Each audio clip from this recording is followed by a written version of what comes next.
بسم اللہ الرحمن الرحیم۔ السلام علیکم محترم ناظرین۔ عارف بالا شیخ ابن الزغب جملی رحمۃ اللہ علیہ کی عادت تھی کہ ہمیشہ اپنے وطن سے سفر کر کے اول حج ادا کرتے اور پھر زیارت روضہ رسول صلی اللہ علیہ وسلم کے لیے حاضر ہوتے تھے۔ دربار کی حاضری کے وقت والیانہ اشعار قصیدہ آپ صلی اللہ علیہ وسلم اور آپ کے صحابین حضرت ابو بکر صدیق رضی اللہ تعالیٰ عنہ اور حضرت عمر فاروق رضی اللہ تعالیٰ عنہ کی شان میں لکھ کر روضہ اقدس کے سامنے پڑھا کرتے تھے۔ ایک مرتبہ وہ حسب عادت قصیدہ پڑھ کر فارغ ہوئے تو ایک رافضی خدمت میں حاضر ہوا اور درخواست کی کہ آج میری دعوت قبول کیجیے۔ حضرت شیخ نے تواضع کی بنا پر اتباع سنت کی نیت سے دعوت قبول کر لی۔ آپ کو اس کا حال معلوم نہ تھا کہ وہ رافضی ہے اور حضرت ابو بکر اور حضرت عمر رضی اللہ تعالیٰ عنہ کی مدح کرنے سے ناراض ہے۔ آپ حسب وعدہ اس کے مکان پر تشریف لے گئے۔ مکان میں داخل ہوتے ہی اس نے اپنے دو حبشی غلاموں کو، جن کو پہلے سے سمجھا رکھا تھا، اشارہ کیا۔ وہ دونوں اس اللہ والے کو لپٹ گئے اور آپ کی زبان مبارکہ کاٹ ڈالی۔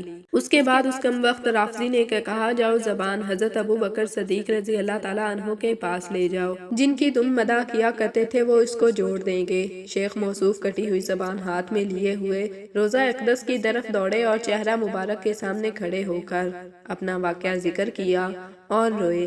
جب رات ہوئی تو خواب میں حضور نبی کریم صلی اللہ علیہ وسلم کی زیارت سے مشرف ہوئے اور آپ صلی اللہ علیہ وسلم کے ساتھ آپ کے صاحبین حضرت ابو بکر صدیق اور حضرت عمر فاروق رضی اللہ تعالیٰ عنہ بھی اس واقعہ کی وجہ سے غمگین صورت میں تھے۔ آپ صلی اللہ علیہ وسلم نے شیخ کے ہاتھ سے وہ کٹی ہوئی زبان ہاتھ مبارک میں لی اور شیخ کو قریب کر کے زبان ان کے منہ میں اپنی جگہ رکھ دی۔ یہ خواب دیکھ کر شیخ بیدار ہوئے تو دیکھتے ہیں کہ زبان بالکل صحیح سالم اپنی جگہ پر لگی ہوئی ہے۔ دربار نبوت صلی اللہ علیہ وسلم کا یہ کھلا ہوا معجزہ دیکھ کر اپنے وطن واپس آ گئے۔ آئندہ سال حج کے بعد پھر مدینہ منورہ حاضر ہوئے اور حسب عادت قصیدہ مدیحہ روضہ اقدس کے سامنے پڑھ کر فارغ ہوئے تو پھر ایک شخص نے دعوت کے لیے درخواست کی۔ شیخ نے پھر توکل علی اللہ قبول فرمائی اور اس کے ساتھ مکان میں داخل ہوئے تو وہی پہلے دیکھا ہوا مکان معلوم ہوا۔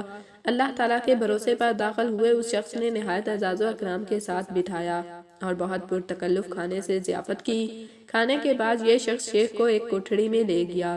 وہاں دیکھا کہ ایک بندر بیٹھا ہوا ہے۔ اس شخص نے شیخ سے پوچھا کہ یہ آپ جانتے ہیں بندر کون ہے؟ فرمایا نہیں۔ اس شخص نے عرض کی، یہ وہی بندر شخص ہے جس نے آپ کی زبان کاٹی تھی۔